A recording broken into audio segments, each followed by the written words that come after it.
علی سید اصل ما فی الوجود سر اللہ فی کل موجود نقطۃ دائرۃ الوجود صاحب لواء الحمد والمقام المحمود الخاتم لما سبق والفاتح لمن غلق المعلن الحق بالحق ابو القاسم المحمد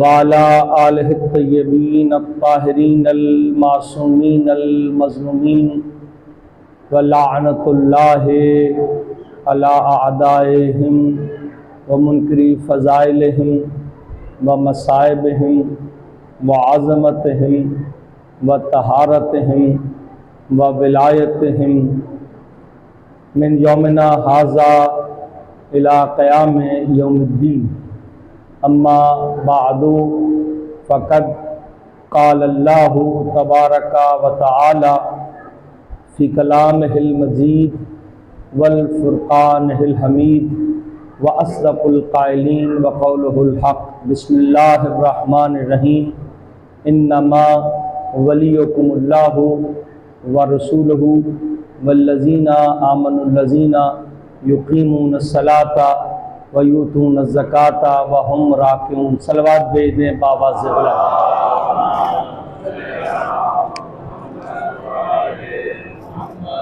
حاضرین گرامی قدر، صاحبان معرفت، آج کی اس مجلس شہادت سرکار دو عالم اور امام حسن کے لیے میں نے سرنامہ کلام میں آپ احباب کے سامنے سورہ مبارکہ مائدہ کی آیت نمبر 55 کو، جس سے آیت ولایت کہتے ہیں، پڑھنے کا شرف حاصل کیا۔ اگر گران نہ گزرے مزاج عالی پر تو تھوڑا تھوڑا سامنے تشریف لے آئیے درود پڑھتے ہوئے، اس لیے کہ پہلے تو ٹیبل تھی تو اس سے میں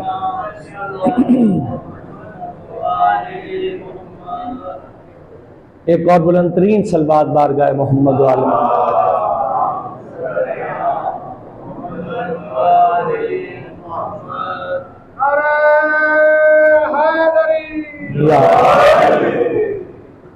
حاضرین گرامی قدر، صاحبان معرفت، میں نے آپ احباب کے سامنے سورہ مبارکہ مائدہ کی آیت نمبر 55 کو، جسے آیت ولایت کے نام سے یاد کیا جاتا ہے، تلاوت کرنے کا شرف حاصل کیا۔ میرے پاس پونا گھنٹہ ہے اور اس پون گھنٹے کے اندر جو ہے وہ گفتگو کو مجھے فضائل اور مصائب کے ساتھ مکمل کرنا ہے۔ صاحبان گرامی، اگر وقت مفصل ہوتا تو تفصیل سے گفتگو، اور ظاہر ہے مجھے اب زیادہ سے زیادہ 25-30 منٹ فضائل اور پھر 10-15 منٹ کا مصائب اور گفتگو سمیٹنی ہے، تو بس میں 2-4 باتیں آپ کے گوش گزار کروں گا اور گفتگو کو اختتام کی طرف لے جاؤں گا۔ لیکن اگر آپ بیداری سے سماعت فرمائیں گے تو پھر میرا بھی دل کرے گا کہ میں آپ کی خدمت میں فضائل محمد و آل محمد کا بیان کر سکوں۔ اور جب خطیب بولتا ہے تو اس کے سینے کا علم پتہ چلتا ہے کہ اس کے سینے میں علم کتنا ہے، اور سامعین بولتے ہیں تو یہ پتہ چلتا ہے کہ ان کے دل میں عشق علی کتنا ہے۔ ذکر حیدر کی فضیلت تو میاں ہم سے سنو، ذکر حیدر کی فضیلت تو میاں ہم سے سنو، یہ فقیری میں بھی شاہی کا مزہ دیتا ہے۔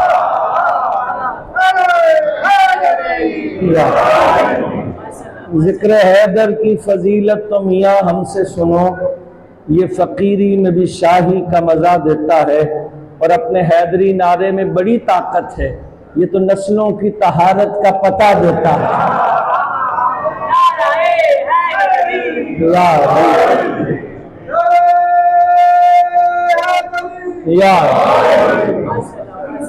تو لہٰذا میں نے مومنین کے لیے ہمارا اور آپ کا رشتہ، بے شک میں پہلی مرتبہ یہاں حاضر ہوں آپ کی خدمت میں، لیکن مومن کا رشتہ یہاں سے نہیں ہے، مومن کا رشتہ وہاں سے ہے۔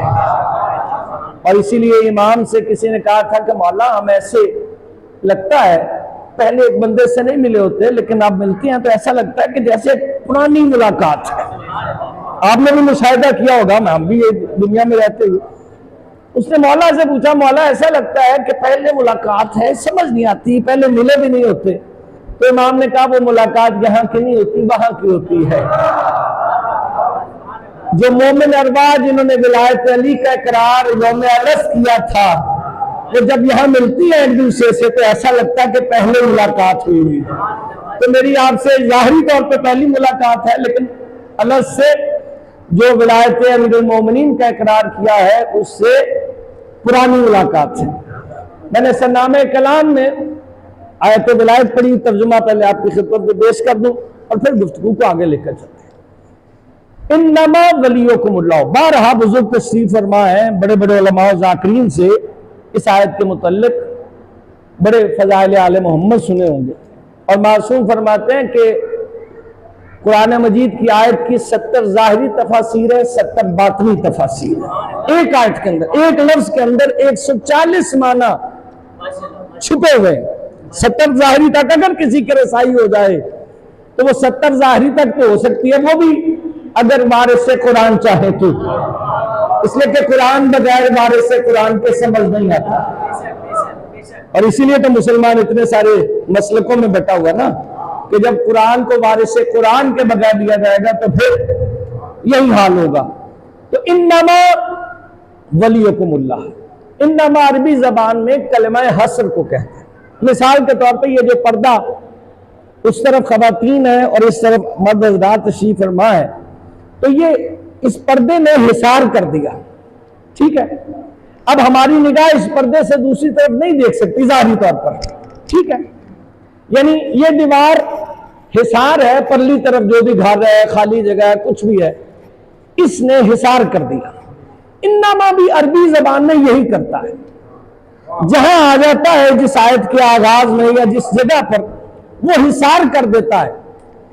انما نے حصار کیا، اور حصار کرنے کے بعد اللہ کہہ رہا ہے انما ولیکم اللہ، یقیناً، اور ترجمہ اس کا انما کا یقیناً کرتے، یقیناً اللہ تمہارا ولی ہے، ورسولہ، اس کا رسول تمہارا ولی ہے.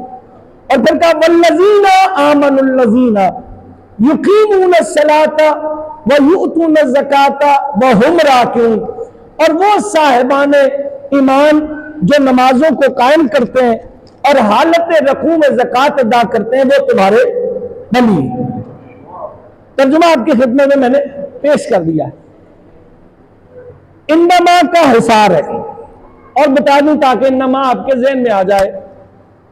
آپ نے آیت تطہیر پڑھی بھی ہوگی، سنی بھی ہوگی. انما یرید اللہ لیذھب عنکم الرجس اہل البیت ویطہرکم تطہیرا. صلوات بھیج دیں بابا سے بلا.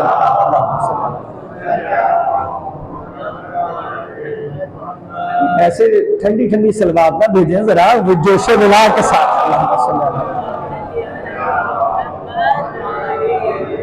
اس لیے کہ درود بڑی عبادت ہے. ایک چوتھے امام کا چاہنے والا کعبۃ اللہ کی زیارت کو گیا اور طواف کعبہ کرتے ہوئے جو کعبے کی دعائیں تھیں وہ فراموش کر بیٹھا، بھول گیا بیچارہ. ظاہر ہے آج کل کے زمانہ تو تھا نہیں کہ موبائل لیا یا کتاب اٹھائی اور ساتھ ساتھ دعائیں بھی پڑھتے رہے اور طواف بھی کرتے رہے. بیچارہ بھول گیا، اور بھولنے کے بعد وہ طواف کرنے کے بعد سرکار کی خدمت میں پہنچا، آ کے کہنے لگا ابن رسول اللہ میں طواف کعبہ کرتے ہوئے دعائیں فراموش کر بیٹھا. سرکار نے کہا پھر تو نے کیا کیا؟ اس نے کہا مولا اور تو کچھ یاد نہیں تھا، میں محمد و آل محمد پر درود پڑھتا رہا. سرکار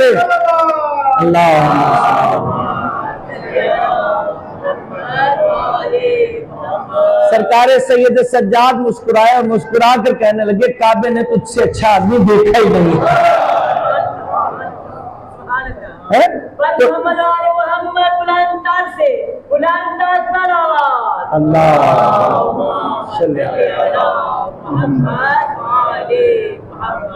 اب انما جو ہے وہ جیسے وہاں طہارت کا اعلان ہو رہا ہے اور بات ہو رہی ہے پہلے ازواج مطہرات کی، ٹھیک ہے، آیت تطہیر سے پہلے، تو انما نے حصار کیا اور بتا دیا کہ جیسی طہارت چادر کے اندر والوں کی ہے ویسی چادر سے باہر والوں کی نہیں ہے.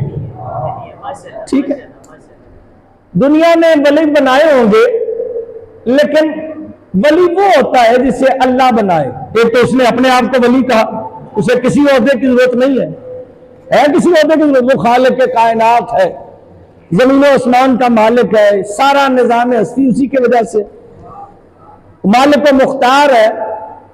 لیکن اپنے لیے بھی اگر کوئی عہدہ اس نے پسند فرمایا تو وہ عہدہ ولایت ہے۔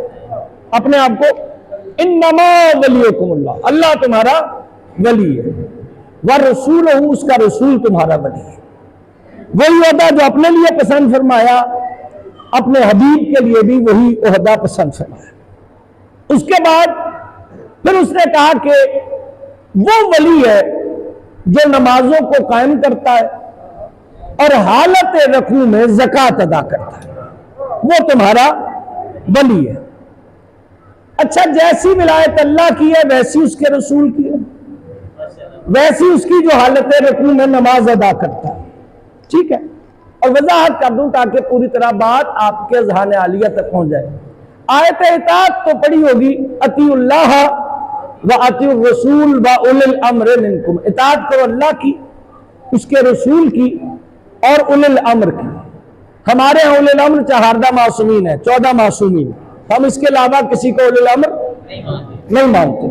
دنیا جس کا دل کرے وہ مانتی رہے، ہم ان ذوات مقدسہ کے علاوہ کسی کو اپنا اولی الامر نہیں مانتے، اور ہمیں اس عقیدے پہ کوئی شرمندگی نہیں ہے ہی کائنات میں وہ جو اولی الامر 14 معصومین کی ذوات مقدسہ، ٹھیک ہے جی، وہ اولی الامر ہے۔ اب سوال میرا آپ سے یہ ہے کہ اگر اللہ کی اطاعت کرے کوئی شخص اور رسول کی اطاعت سے انکار کر دے تو کیا وہ منزل اطاعت سے گزر سکتا ہے؟ کسی کو کوئی شک ہو؟ نہیں گزر سکتا نا۔ یعنی اطاعت کا مطلب ہے کہ جیسے اللہ کی اطاعت ہے ویسی اس کے رسول کی، اور اگر کوئی رسول کی اطاعت کا اعلان کرے اور اولی الامر کی اطاعت سے انکار کر دے تو سرکار مانیں گے اس کی اطاعت کو؟ نہیں مانیں گے نا۔ تو جیسی اطاعت اللہ کی ہے ویسے اس کے رسول کی ہے، ویسے اولی الامر کی ہے۔ اب اس آیت پر آ جائیں، ایک اللہ ولی ہے تمہارا، ایک اس کا رسول تمہارا ولی ہے، اور ایک وہ ولی ہے جو نمازوں کو قائم کرتا ہے، حالت رکوع میں زکوٰۃ ادا کرتا ہے۔ اسی لیے ہم نے کہا لا الہ الا اللہ محمد رسول اللہ علی ولی اللہ وصی رسول اللہ و خلیفۃہ بلا فصل۔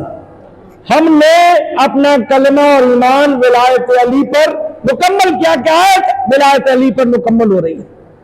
اور اس آیت کی شان نزول کے اندر میرے پاس وقت نہیں ہے کہ میں اب تھوڑا سا ظاہر گریز کروں گا اور پھر بارگاہ امام حسن کی طرف چلا جاؤں گا۔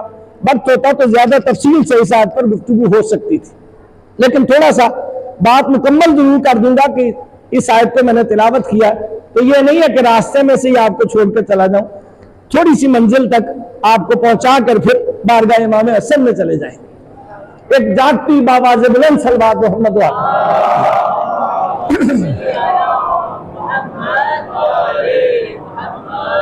اس کی شان نزول کے اندر یہ لکھا گیا کہ ابن عباس بیان کرتے ہیں، ابن عباس، توجہ میری جانب، ابن عباس بیان کرتے ہیں کہ میں مسجد نبوی کے باہر بیٹھا تھا کہ اتنے میں ایک شخص گھوڑا دوڑاتے ہوئے آیا جس کے چہرے پہ نقاب تھی، اور اس نے آ کے فضائل امیر المومنین بیان کرنے شروع کر۔ ابن عباس میں نے کہنے لگے کہ جب وہ یہاں پہنچا کہ ایک اللہ تمہارا ولی ہے، اس کا رسول تمہارا ولی ہے، اور وہ ولی ہے جو نمازوں کو قائم کرتا ہے، حالت رکوع میں زکوٰۃ ادا کرتا ہے، اور یہ آیت امیر المومنین کی شان مطہر میں نازل ہوئی، تو میں نے کہا تو کون ہے جو امیر المومنین کے فضائل بیان فرما رہا ہے، چہرے سے نقاب تو ہٹا۔ تو وہ کہتے ہیں کہ جیسے ہی انہوں نے چہرے سے نقاب ہٹائی، وہ جو گھوڑ سوار آئے تھے جو نقاب ڈالے ہوئے فضائل امیر المومنین بیان کر رہے تھے، تو ابن عباس کے کہنے پہ جب انہوں نے چہرے سے نقاب ہٹائی تو وہ حضرت ابو ذر غفاری تھے، جن کے بارے میں سرکار دو عالم کی حدیث ہے کہ ابو ذر سے زیادہ سچا انسان زمین میں اٹھایا نہیں، اور ابو ذر سے زیادہ سچے انسان پر آسمان نے سایہ نہیں کیا جو ابو ذر سے زیادہ سچا ہو۔ حضرت ابو ذر روایت کرتے ہیں کہ یہ آیت امیر المومنین کی شان مطہر میں نازل ہوئی، اور اس کے لیے وہ کہتے ہیں کہ میں مسجد نبوی میں تھا کہ اتنے میں ایک سائل داخل ہوا اور اس نے آ کے بلند آواز سے کہا ہے کوئی اللہ کا بندہ جو زکوٰۃ میں مجھے کچھ عطا کرے؟ کسی نے اسے کچھ نہ دیا۔ دوسرے مرتبہ اس نے پکار کرتا ہے کوئی اللہ کا بندہ جو زکوٰۃ میں مجھے کچھ دے؟ اسے تیسری مرتبہ پکار کرتا ہے کوئی اللہ کا بندہ جو مجھے زکوٰۃ میں کچھ عطا کرے؟ کسی نے اسے کچھ نہ دیا۔ تو بارگاہ پروردگار سے یہ کہہ کر جانے لگا کہ اللہ میں تیری بارگاہ سے خالی جا رہا ہوں۔ تو نفس اللہ حالت رکوع میں تھے، انہوں نے اپنا ید اللہ ہاتھ آگے کر دیا، وہ امیر المومنین کے دائیں ہاتھ سے انگوٹھی اتار کر روانہ ہوا۔ تھوڑی دیر بعد سرکار دو عالم تشریف لائے، صحابہ اکرام کو جمع کیا اور کرنے کے بعد کہا تم میں سے آج کون ایسا ہے کہ جس نے زکوٰۃ رکوع کے عالم میں دی ہے؟ اس وقت سرکار امیر المومنین نے کہا انا یا رسول اللہ، میں نے دی ہے۔ کہا یہ بھی فرشتہ نہیں اس آیت کو لے کر نازل ہوا انما ولیکم اللہ ورسولہ والذین آمنوا الذین یقیمون الصلاۃ ویؤتون الزکاۃ وہم راکعون۔ ایک اللہ تمہارا ولی ہے، ایک اس کا رسول تمہارا ولی ہے، اور ایک وہ ولی ہے جو نمازوں کو قائم کرتا ہے، حالت رکوع میں زکوٰۃ ادا کرتا ہے۔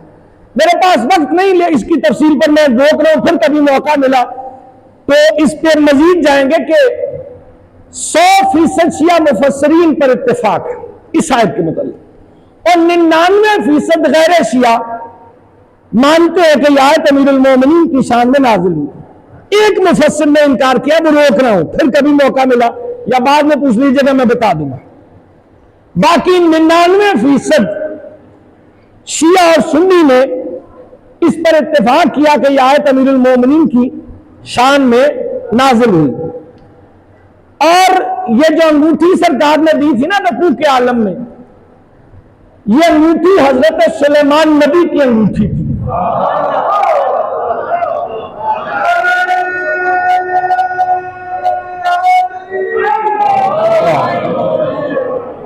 یہ انگوٹھی کون سی تھی؟ حضرت سلیمان نبی کی انگوٹھی تھی، اور اس انگوٹھی کے اندر یہ طاقت تھی کہ جب تک حضرت سلیمان نبی کے ہاتھوں میں رہی زمین و آسمان پر آپ کی حکومت رہی۔ یعنی اس انگوٹھی کے اندر یہ طاقت تھی کہ زمین و آسمان پر حکومت سلیمان نبی اس انگوٹھی کی وجہ سے کرتے تھے۔ اور ایک دن وہ کہیں گر گئی، کوئی جن اٹھا کے لے گیا تو بادشاہ سے معذور ہو گئے، اور جب وہ دوبارہ مل گئی تو پھر بادشاہ اسی طرح مل گئی تھی۔ یہ انگوٹھی علی نے زکوٰۃ میں دے دی۔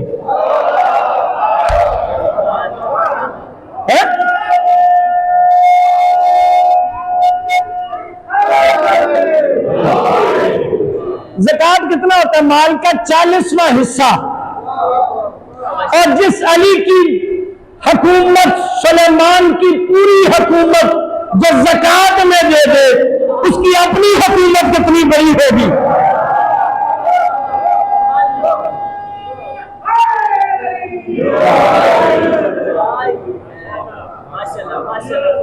اس کی اپنی حکومت ہے جو زکوٰۃ میں اتنا دے دے کہ سلیمان نبی کی پوری بادشاہت اس میں ہو۔ اب سے انگوٹھی کی قیمت کا پتہ ہے؟ شیعوں نے نہیں، علماء اہل سنت نے لکھا اس کے اوپر۔ وہ کہتے ہیں اس کی ظاہری قیمت جو جناب نے زکوٰۃ میں دی، اس کی ظاہری قیمت کیا تھی کہ اگر 600 اونٹ چاندی، 600 اونٹوں کے اوپر اگر چاندی لا دی جائے اور 300 اونٹ اگر سونا اونٹوں کے اوپر لادا جائے تو اتنی اس کی ظاہری مالیت تھی اس انگوٹھی کی۔ اب کیلکولیٹر فیل ہو جائیں گے، آپ حساب نہیں کر سکتے۔ علماء اہل سنت کہتے ہیں کہ یہ انگوٹھی آئی کیسے سرکار تک؟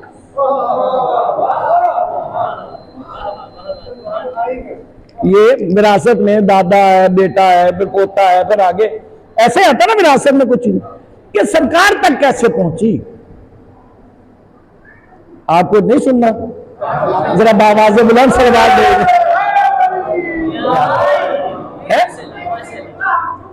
ماشاء اللہ جی، بیدار رہے۔ تو بیدار رہیں گے تو پھر میرا بھی دل کرے گا کہ میں آپ کی خدمت میں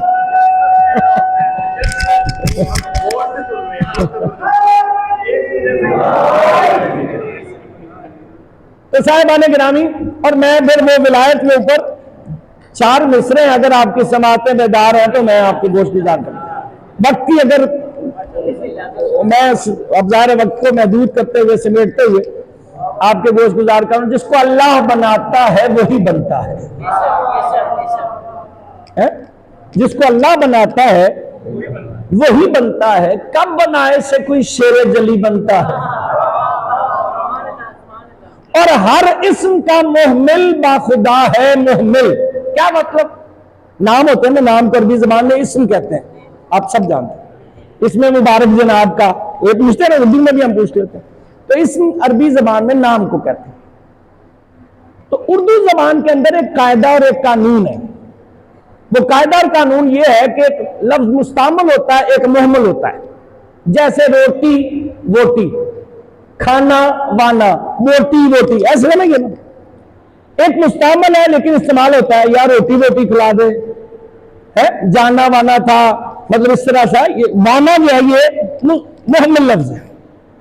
عربی اردو زبان کے اندر یہ قاعدہ ہے، ایسے نہیں محمل بنا لیا جاتا، بلکہ جو بھی لفظ ہے اس کا پہلا لفظ ہٹا کر اس کے شروع میں واو لگا دیا جاتا ہے. جیسے بیٹھنا بیٹھنا، ٹھیک ہے، پانی وانی، ٹھیک ہے. یعنی یہ قانون ہے اس کا. اب یہ قانون آپ کے ذہن میں رہے، اور چوتھے حصے پہ لطف لیں گے. جس کو اللہ بناتا ہے وہی بنتا ہے. کب بنائے سے کوئی شیر جلی بنتا ہے. اور ہر اسم کا محمل باخدا ہے. محمل علی کا تابع محمل بھی ولی بنتا ہے.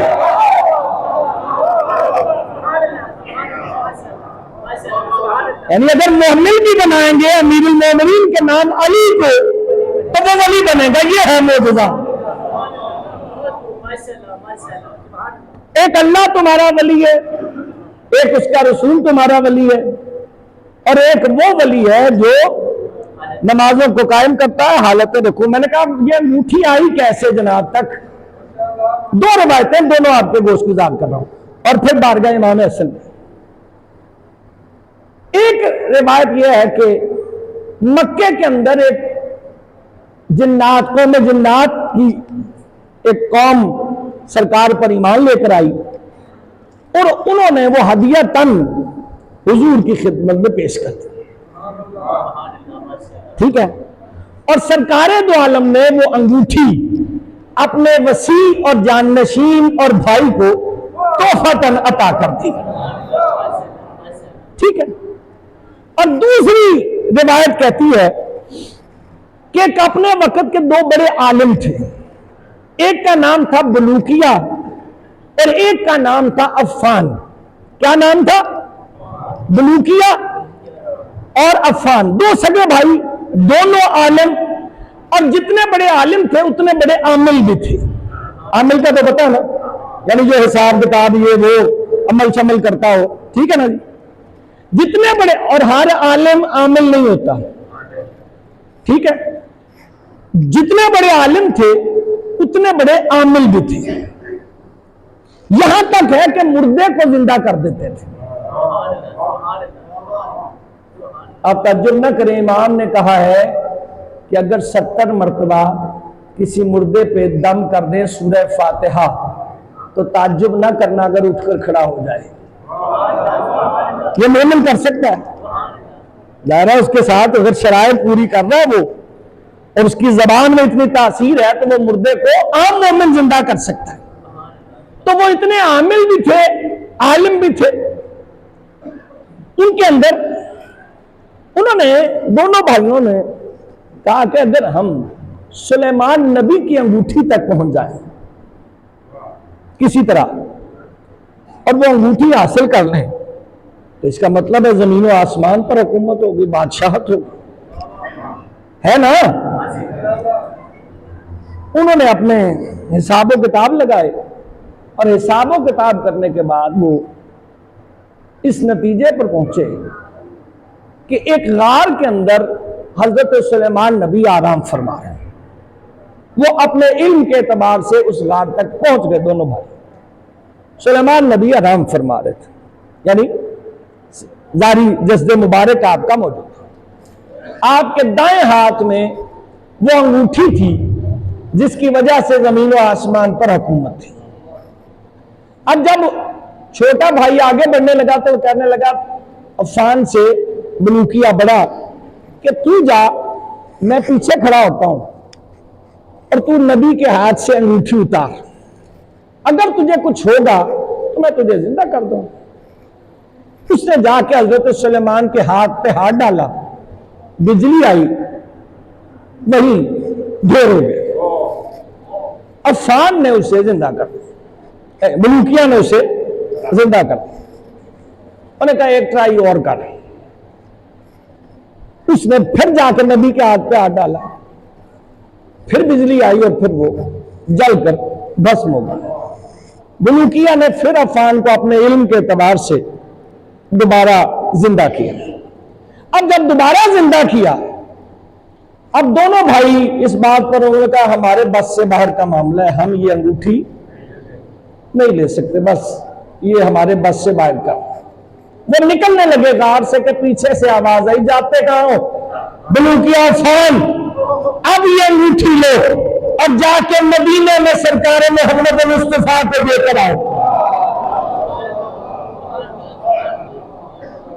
اور یہ انگوٹھی سرکار نے اپنے بھائی وسیع اور جان نشین علی بن ابی طالب کو دے دی.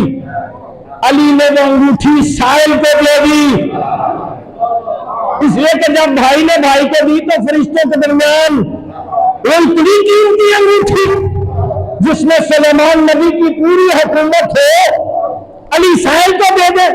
انہوں نے کہا کہ اگر علی سے کوئی مانگتے تو علی دے دیں گے. فرشتوں کے درمیان بحث چھڑ گئی، علی دے دیں گے.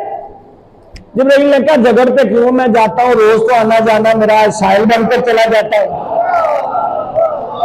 دیکھتے ہیں کہ علی دیکھتے کہ نہیں دیکھتے، جا کے دیکھ لیتے ہیں علی دیکھتے ہیں کہ نہیں دیکھتے. جبرائیل سائل بن کر آئے اور آ کر سوال کیا ہے کوئی اللہ کا بندہ جو مجھے زکوٰۃ میں کچھ دے. امیر المومنین نے وہ انگوٹھی دی. جس وقت سائل کو بھی فرشتے سر کے بل زمین پر گر گئے اور کہنے لگے علی جیسا نظر اللہ زائد نہیں دیکھا.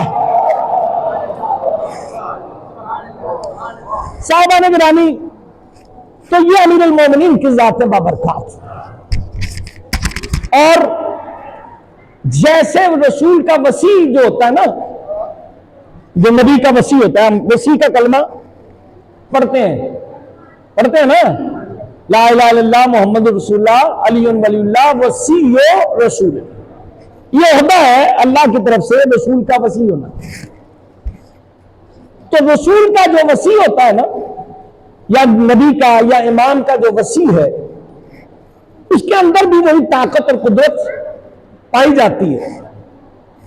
اور اگر میں آپ کو حوالہ دے دوں، جس وقت سامری کے جادوگروں نے فرعون کے دربار میں رسیاں پھینکی اور پھر جناب نے وہ سانپ بن گئے چھوٹے چھوٹے، اور جناب موسیٰ کو اللہ نے حکم دیا اپنا عصا پھینکو، وہ اژدہا بن گیا اور چھوٹے سانپوں کو، یہ پتہ ہے آپ کو، وہ نگل گیا اب دوبارہ عصا میں تبدیل ہو گیا. جب یہ منظر وہ جادوگروں نے دیکھا تھا نا، تو وہ سمجھ گئے کہ ہم نے تو جادو کیا لیکن یہ جو سامنے ہوا ہے ہمارے، یہ حق ہے. تو انہوں نے کیا قرآن کہتا ہے وہ سجدے میں گر گئے اور سجدے میں گر کر کہنے لگے آمنا برب ہارون و موسیٰ، ہم ایمان لائے ہارون کے رب پر بھی اور موسیٰ کے رب پر بھی. ارے معجزہ تو موسیٰ دکھا رہے ہیں، یہ ہارون کا کلمہ کیوں پڑھ رہے ہیں؟ اس لیے کہ جب تک وسیع کا کلمہ نہ پڑھا جائے کلمہ پورا نہیں ہوتا.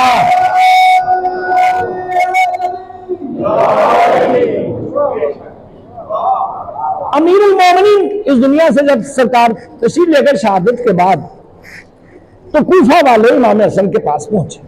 میں آ گیا اپنی منزل، امام حسن کی بارگاہ، اور آ کر کہا مولا حسن امیر المومنین تو بڑے مظہر عجائب تھے، ان سے عجائبات ظاہر ہوتے تھے، تو کیا مولا آپ کو بھی کچھ عطا کر کے گئے؟ دنیا دار تھے نا، ویسے امام تو امام ہوتا ہے چاہے وہ بچہ ہی کیوں نہ ہو۔ انہوں نے کہا آپ کو بھی کچھ دے کے گئے؟ کہا پھر کو دکھائیے کچھ معجزہ۔ ایسے پردہ پڑا ہوا تھا دروازے کے اوپر، جناب نے کہا ذرا اس پردے کو اٹھاؤ۔ اب جیسے ہی پردہ اٹھایا بے نفس نفیس علی بن ابی طالب کھڑے تھے۔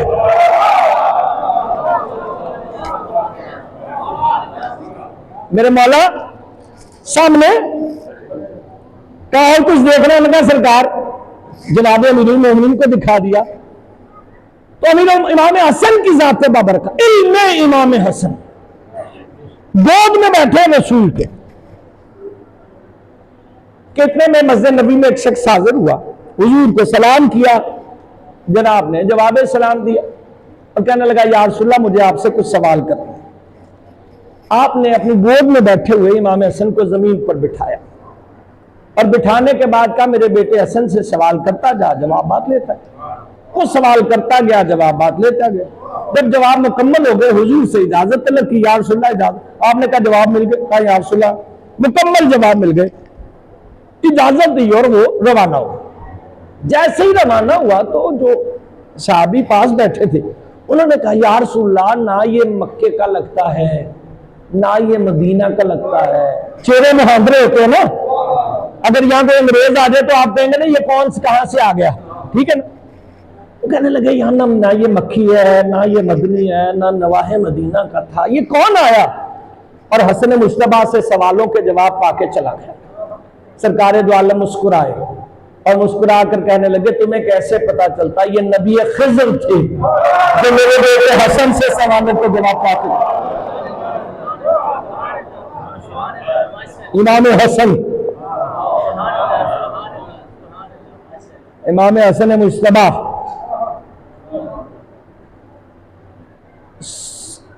امام کی ذات والا صفات، ویسے تو 3 ہجری سرکار اس دنیا کے اندر تشریف ہے اور 50 ہجری سرکار اس دنیا سے شہادت ہو گئی۔ کل 47 برس تقریباً آپ کی ظاہری حیات مبارکہ۔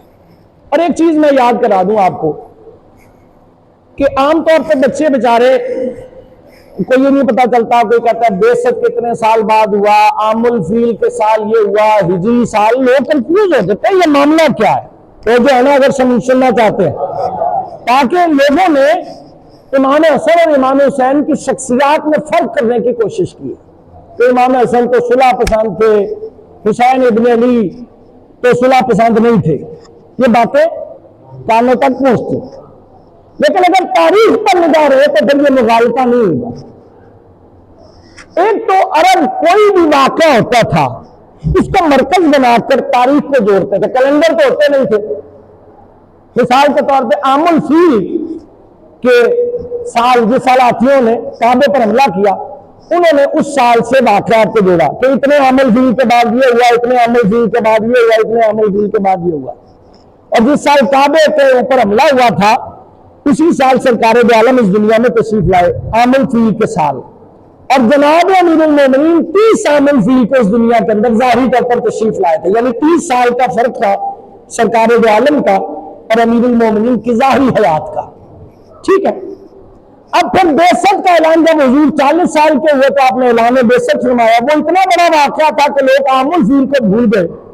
اب بعثت کو آپ نے لوگوں نے ایک تاریخ کا مرکز بنایا۔ پھر اس کے بعد جو ہے وہ بعثت کے بعد بڑا واقعہ تھا ہجرت کا۔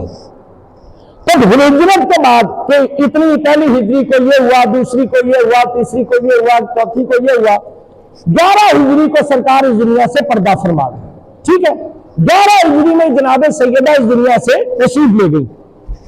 11 ہجری سے لے کر 36 ہجری تک کا درمیانی زمانہ ظاہری 3 خلافتوں کا زمانہ ہے، ٹھیک ہے۔ 36 ہجری میں سرکار امیر المومنین کو ظاہری خلافت ملی۔ 36 ہجری سے لے کے 40 ہجری تک 19 رمضان کو ضرب لگی، 21 کو جناب کی شہادت ہوئی. یہ 4 سال کا تقریباً زمانہ امیر المومنین کی ظاہری خلافت کا زمانہ. 40 ہجری کے بعد سے لے کے 50 ہجری تک امام حسن کی ظاہری امامت کا دور ہے. میں نے پوری تاریخ چند جملے میں آپ کو گوش گزار کر دی.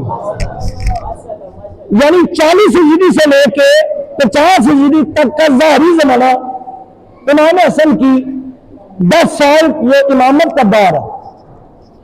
50 ہجری 28 صفر کو شہادت ہوئی جناب کی.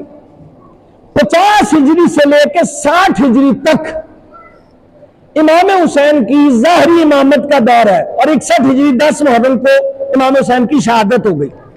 تقریباً 10 سال کا جو ظاہری حیات ہے وہ امام حسین کی کا امامت کا دور ہے. ایسا نہیں تھا کہ امام حسن سے اگلے دن ہی یا مہینے بعد ہی یا 6 مہینے بعد امام حسین کربلا آ گئے ہوں. یعنی مزاج ملوکیت اور امامت میں یہی تو فرق ہے کہ جو پہلا کرتا ہے وہی 12واں کرتا ہے، وہی 8واں کرتا ہے، وہی 4تھا کرتا ہے. اور اسی لیے ہمارے ائمہ نے کہا نا کہ ہمارے پہلے کی بات کو اگر کہہ دو تو 12ویں نے کہا، 12ویں کی بات کو 8ویں نے کہا، 8ویں کی بات کو کہہ دو 6 نے کہا تو غلط نہیں ہے. اس لیے کہ جو پہلا کہہ رہے وہی 12واں، وہی 8واں، وہی 4تھا. ٹھیک ہے. اب ظاہری طور پر مزاج امامت ایک سا ہے. ایک مثال دے دوں اگر آپ بیدار ہیں. عید کا دن ہے، بچے کھیل رہے ہیں اور کوئی سواریوں پہ سوار ہے. حسنین آئے اور رسول خدا کی خدمت کا یا رسول نانا جان مدینے کے بچوں کے پاس سواریاں، ہمارے پاس کوئی سواری نہیں. تو رسول نے وہ سواری پیش کی جو کائنات میں کسی کو نہیں مل سکتی. اپنے کاندھوں کو بٹھایا اور بچوں نے مزاج نے کہا نانا جان مدینے کے بچوں کے پاس ان کی سواریوں کے لجام ہے، ہمارے پاس کوئی لجام نہیں. تو آپ نے اپنی زلفائے مطہر حسن و حسین کے ہاتھ میں دی. فرق ہے امامت میں اور ملوکیت میں یہ کہ جدھر زلفے رسالت کو حسن میں اوڑھتے تھے ادھر حسین میں اوڑھتے تھے، اور جدھر حسین میں اوڑھتے تھے ادھر حسن میں اوڑھتے تھے. ایسا نہیں تھا کہ حسن نے ایک طرح موڑ دیا ہو، حسین نے دوسری طرح موڑ دیا ہو. مزاج امامت ایک سا ہے. حسن وہاں ہوتے جہاں کربلا تھی تو وہی کرتے جو حسین نے کیا، اور حسین امام حسن کی ظاہری مقام پر ہوتے تو وہی کرتے جو امام حسن نے کیا. ٹھیک ہے. صاحبان گرامی، امام حسن کی ذات بالا صفات کبھی دسترخوان حسن مصطفیٰ لپیٹا نہیں گیا. لپیٹا گیا؟ ویسے تو اس گھر کا دسترخوان کبھی نہیں لپیٹا گیا. میرے پاس وقت نہیں ہے، نہیں تو میں سرکار ہاشم کے دسترخوان کا تذکرہ کرتا. کوئی غریب گھرانہ تو نہیں ہے نا جسے مسلمانوں نے غریب گھرانہ دکھا دیا. اور عرب میں سب سے بڑا گھرانہ بنی ہاشم کا گھرانہ تھا. تو 100 اونٹ تو جناب عبداللہ کے لیے سرکار عبد المطلب نے ذبح کر دیے تھے. تو 100 اونٹ تو وہی ذبح کرے گا نا جس کے پاس 5000 ہو. کم سے کم کی بات کر رہا ہوں. آپ کرتے ہیں 100 گائے ذبح، تو کس کے پاس 5000 ہوں گی وہی کرے گا نا. وہ بھی سوچے گا کہ کرنے سے پہلے. کوئی خریف فقیر گھرانہ نہیں ہے، کلید بردار کعبہ ہے. کبھی دسترخوان نہیں لپیٹا گیا ان کا. حسن کا دسترخوان کیوں مشہور ہو گیا ہے؟ اور ہر وقت جناب ہاشم کے گھر کے باہر سے تنور کی گرم روٹیوں کی خوشبو آتی رہتی تھی. اور کوئی عرب کا ایسا بشر جو بھی بھوکا ہے آ کے ہاشم کے دسترخوان سے کھائے. یہی عبد المطلب کھلاتے تھے، یہی سرکار ابو طالب کھلاتے رہے، یہی سرکار محمد مصطفیٰ کھلاتے رہے. امیر المومنین کا دسترخوان حسن کا دسترخوان کیوں مشہور ہو گیا؟ اس لیے کہ حسن کے دسترخوان میں وہ سب ملتا تھا جو موسم کا نہیں بھی ہوتا تھا.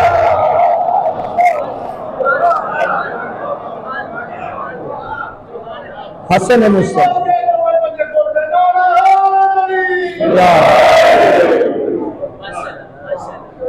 بس آخری بات، حضور کی خدمت میں ایک چاہنے والا آیا ابو سمسام. اس نے کہا کہ یا رسول اللہ میں اگر پورے قبیلے کو مسلمان کر لیتا ہوں تو آپ مجھے کیا دیں؟ جناب نے کہا 100 اونٹ دوں گا سرخ بالوں والے زر و بف سے لدے ہوئے۔ کہا یا رسول اللہ تحریر فرما دیں۔ کتنا بڑا مبلغ ہوگا بھائی، ایک بندہ مسلک نہیں بدلتا اپنا، تو جہاں مذہب بدل دے، پورا قبیلہ۔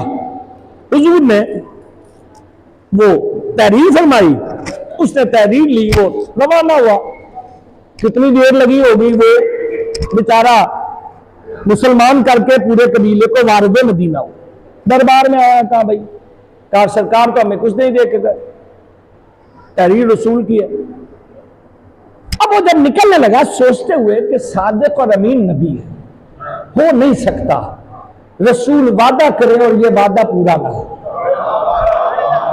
سوچ رہا ہے کہ اتنے میں سلمان محمدی نے ہاتھ پکڑا، آج صحیح دروازے پہ لے کے جاتا، امیر المومنین کے دروازے پہ آ کے دستک دی، بھاری بھرکم آواز سرکار کی، ابو سمسام آ گئے سلمان۔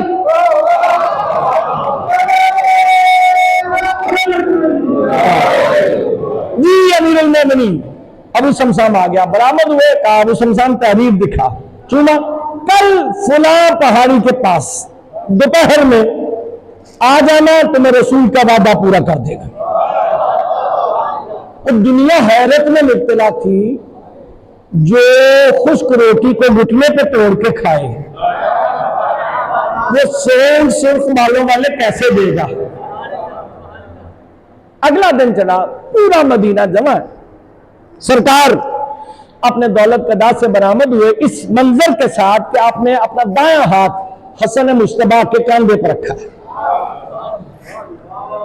ایسے جیسے بیٹے کا کندھے کے اوپر ہاتھ رکھا۔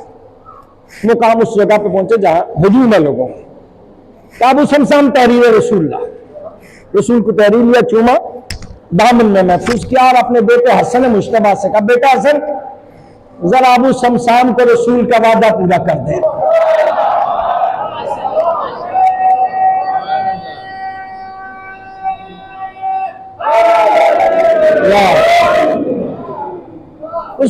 رسول کا وعدہ پورا کر دے۔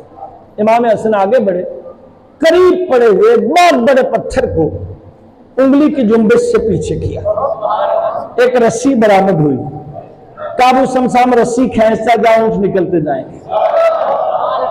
وہ رسی کھینچتا جاتا، اونٹ نکلتے جاتے، ذرا بف سے لدے ہوئے۔ جب 100 اونٹ پورے ہو گئے تو اس نے آ کر امام حسن سے کہا مولا پورے ہو۔ امیر المومنین آگے بڑے بن کے کہنے لگے ابو سمسام یہ 100 اونٹ تو رسول کا وعدہ تھا، اگر تو قیامت تک بھی رسی کھینچتا جاتا یہ حسن مجتبیٰ کی عطا تھی، یہ اونٹ نکلتے رہتے۔ بس صاحبان گرامی، گفتگو کو یہاں پر سمیٹ لیا، وقت ہوتا تو آپ کی خدمت میں فضائل امام حسن پیش کرتا۔ حسن جس کا معنی ہوتا ہے بہت زیادہ خوبصورت، اور حسن ہی کی تصغیر کا نام ہے حسین۔ حسن حسن کو سمیٹا جائے تو حسین بنتا ہے، حسین کے حسن کو پھیلا دیا جائے تو حسن بنتا ہے۔ اور ایک ہم جب کسی کا نام رکھتے ہیں تو ہمارے نام میں کمی کجی، نام عالم رکھ دیتے ہیں بڑا ہو کے جاہل ہو جاتا ہے، نام سخاوت رکھ دیتے ہیں، سخاوت کا دور دور تک واسطہ، ایسا ہی ہے۔ لیکن اگر نبی اور امام کسی کا نام رکھ دیں اور اللہ نام رکھ دے تو اس لفظ میں جو جو حسن ہے نا وہ سارا۔ حسن اللہ نے نام تجویز کیا تھا، سرکار دو عالم نے کہا کہ اللہ کی وحی کے مطابق حسن اور حسین کے نام تجویز ہوئے، اور اس سے پہلے کسی کا نام نہ حسن تھا نہ حسین تھا۔ یعنی کائنات میں آج جو حسن حسین ہے جن کے نام کے آگے لگا ہے، شروع میں لگا ہے، درمیان میں لگا ہے، یہ حسن حسین کا صدقہ ہے۔ اللہ اکبر، لفظ عربی کے تھے لیکن کسی کا نام ان شہزادوں سے پہلے نہ حسن تھا نہ حسین تھا۔ حسن ہر عمل سے ظاہر ہوتا تھا امام کے۔ اس نے حسن، ایک بات کہہ دوں، آپ نے اس نے یوسف کا تذکرہ تو سنا ہوگا، کہاں کے رہنے والے تھے جناب یوسف؟ کنعان کے، تو ان کو تو پتا تھا اس نے یوسف کیا ہے، کنعان کے لوگوں کو۔ ایک اور معمول تھا امام حسن کا کہ شام کے وقت آپ کی مسند آپ کے گھر کے باہر لگا دی جاتی تھی، مدینے والے آ کر آپ کے چہرے کی زیارت کرتے تھے کہ کنان کا قافلہ وارد مدینہ ہوا، اونچی اونچی سواریوں پر بیٹھے، اور جیسے ہی ان کی نگاہ امام حسن کے حسن پہ پڑی، اونٹوں سے زمین پر گرے، گر کے کہنے ہم تو حسن یوسف کو دیکھا کرتے تھے، حسن کا حسن کا تو جواب ہی نہیں، حسن حسن، اللہ اکبر۔ لیکن اس حسن کے ساتھ امت نے وہ سلوک کیا، اللہ اکبر۔ خدا آپ کی آوازوں پر رحمت نازل کرے، مولا آپ کو کوئی غم نہ دے سوائے غم حسین۔ حسن مجتبیٰ کے ساتھ، رسول کے گھرانے کے ساتھ، جب رسول اس دنیا سے گئے ہیں نا، امیر المومنین کے گود میں سرکار دو عالم کا سر تھا، اور رسول کا جنازے میں چند افراد موجود تھے، اللہ اکبر۔ اور اسی لیے شہزادی نے اپنے بابا کی قبر مطہر پر ہاتھ رکھ کر کہا تھا صبت علیہ مصائب، بابا جان آپ کے جانے کے بعد میں تو اس انتظار میں تھی مدینے والے کب آپ کا پرسہ دے، لیکن امت نے عجب غصہ دیا کہ رسول دروازادی کے دروازے پر آگ لگائی گئی، بنت رسول پہ جلتا ہوا دروازہ گرایا، اور صرف امت نے یہاں کو توقف نہیں کیا، امیر المومنین کے سر میں تلوار ماری گئی،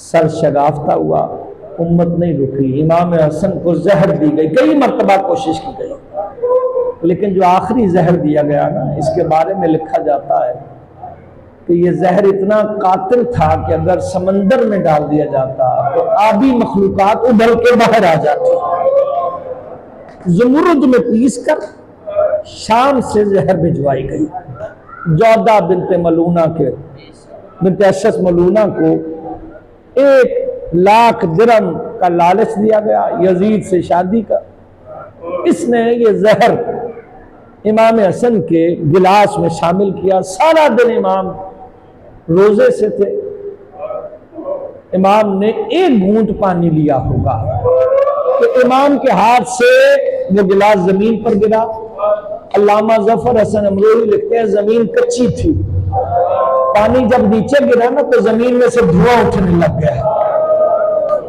تو حسن کے جگر کا عالم کیا ہوگا۔ خدا آپ کی آوازوں پر رحمت نازل کرے، مولا آپ کو کوئی غم نہ دے سوائے غم آل محمد کے، اللہ اکبر۔ مولا بانیان مجلس کی توفیقات میں، حاضرین کی توفیقات میں، جو پردے میں مائبہ نے تشریف فرمائے، سب کی حاجات کو مولا پورا فرمائے، نظر بد سے محفوظ رکھے۔ عزادارو، روایات یہ کہتی ہیں کہ ایک مرتبہ امام حسن نے ایک جملہ کا جودہ سے، کیا میں تیرا اچھا شوہر نہیں تھا، اللہ اکبر۔ اور پھر امام دیوار کا سہارا لے کر جناب ام فروا کے گھر پر آئے، بی بی نے دروازہ کھولا، جناب امام حسن کو سہارا دیا، بستر پہ لا کے بٹھایا، کہا قاسم کو بلاؤ، قاسم ہے 3-3.5 سال کا، ظاہری سے نے ایک مرتبہ سر کے بال پریشان کیے، گریبان کے بٹن کھولے، آستینوں کو چڑھایا، کہا جا اپنی پھوپھی کے گھر چلا جا۔ چھوٹا سا قاسم چلتے ہوئے اپنی پھوپھی کے گھر آیا، دستک دی، جناب زینب نے جناب فضا سے کہا سائل پہ زیادہ دیر تک دروازے پر روکا نہ کرو۔ اب بی بی نے جب دروازہ کھولا تو جملہ کہا اے بی بی زینب میرے بھائی کی خیر ہو، اللہ اکبر۔ اب جو قاسم کو دیکھا ہوگا جناب زینب نے تو کیا نالین پہنی ہوگی، یہ مرتبہ بی بی نے سر پہ چادر اوڑھی ہے، اور اس گھر میں آئی جہاں امام حسن بستر پر لیٹے ہوئے تھے، امام حسن اپنے سینے کو دبا رہے ہیں، وہ کہتے ہیں کہ بی بی نے آ کے لگن اٹھایا، مفتی کہتے بی بی کو لگن اٹھانے کی فرصت نہیں ملی، امام حسن کے جگر کے ٹکڑے آئے، شہزادی زینب نے اپنے ہاتھوں پہ لیے، اللہ اکبر۔ جناب زینب کی بھی اپنی قسمت ہے، ایک بھائی کے جگر کے ٹکڑے ہاتھوں پہ لیے، دوسرے بھائی کو 70 قدم پہ ذبح ہوتی دیکھتی رہی، اللہ اکبر۔ خدا آپ کی آوازوں پر رحمت نازل کرے۔ عزادارو، ایک کوہرام بپا تھا، والیہ واہ حسنا کی آوازیں، واہ مصیبتہ کی آوازیں محلہ بنی ہاشم سے بلند ہو گئی۔ آخر امام حسین کو امور امامت امام حسن نے تعلیم فرمائے اور کچھ وصیتیں کی۔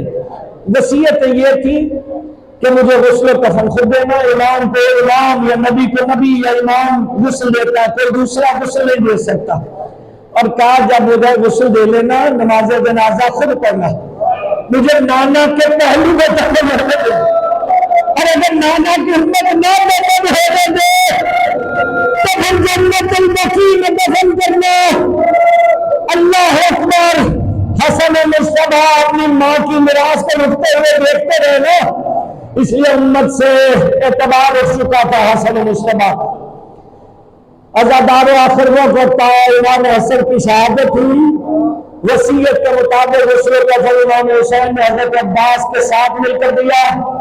نماز جنازہ تیار ہوئی، ایک مرتبہ نماز جنازہ پڑھی گئی اور جنازہ دفن کرنے کے لیے رسول کے حرم کی طرف جب جانے لگا ہے تو جماعت اکٹھی ہو کر آگے کا حسن کا جنازہ نہیں دفن ہونے دے گی۔ پھر کیا تیروں کی بارش ہوئی، وہ جنازہ جو سفید کفن میں آیا تھا وہ سرخ کفن میں تبدیل ہوا۔ عزادارے جب عباس کو جلال آتا تھا زمین کروٹیں لیتی تھی، ایک مرتبہ زمین میں کروٹیں لینا شروع کی، جناب زینب حیران ہوئی یہ زمین کروٹیں کیوں لے رہی ہے، عباس جلال میں ہے۔ جناب فضہ نے کہا بھی ابھی تو تلوار لے کر عباس باہر نکلا ہے۔ عزادارے جب عباس واپس پہنچے 70 تیر حسن کے جنازے میں پہنچ چکے تھے۔ عزادارے میرے مولا حسین نے حضرت عباس کے ہاتھ پہ ہاتھ رکھا، مدینے میں جنگ نہیں کرنی، حسن کا جنازہ گھر میں واپس جائے گا، پھر غریب سے غریب جنازہ بھی ایسا نہ دیکھا ہوگا عزادارے جو گھر سے ایک مرتبہ اٹھے دوبارہ گھر میں واپس آ جائے۔ یہ فاطمہ زہرا کے حسن کا جنازہ ہے۔ اللہ اکبر۔ جنازہ گھر واپس آیا، بی بی زینب بیان کرتے ہیں میرے گھر میں کوئی کپڑا ایسا نہیں بچا تھا سفید جو جنازہ حسن میں استعمال نہ ہوا ہے۔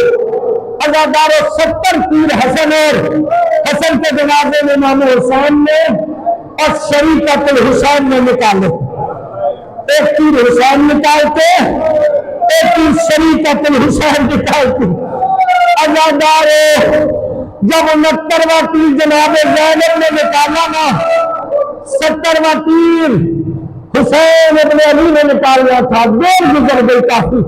بی بی نے کہا تیر نہیں نکل رہا بھائی حسین، پتہ نہیں تیر کہاں لگا تھا، جہاں 10 محرم کو 6 ماہ کا صدر کے لگا تھا۔ حسین تیر کھینچتے تھے لگے، حسن کی باہر آتی تھی، آخر تیر کو کھینچا، حسن مصطفیٰ کی رضا باہر آئی۔ عزادارے جنازہ دوبارہ تیار کرتے حسین جنت البقیع کی طرف چلے۔ میں کہوں گا مولا حسین آپ کا جنازہ اٹھایا گیا، آپ کا جنازہ پڑھی گئی، آپ کی بہنوں کو کوئی روکنے والا نہیں تھا، آپ کی بیٹیاں دنیا کرتی رہی، ذرا کربلا میں آ جائے۔ آپ کا بھائی حسین 3 دن کا بے دور و کفن لاشا پڑا ہوا ہے، نہ کوئی جنازہ پڑھنے والا، بیٹنے کے تماشے، بہنوں کے سروں سے چادر، ماتم حسن مصطفیٰ۔ یا حسن یا حسین یا حسین یا حسین یا حسین یا حسین یا حسین یا حسین۔ نکلا تھا جنازہ جو گھر لوٹ کے آیا ہے، نکلا تھا جنازہ جو گھر لوٹ کے آیا ہے، نکلا تھا جنازہ جو گھر لوٹ کے آیا ہے، نکلا تھا جنازہ جو گھر لوٹ کے آیا ہے۔ نکلا تھا جنازہ جو گھر لوٹ کے آیا ہے، نکلا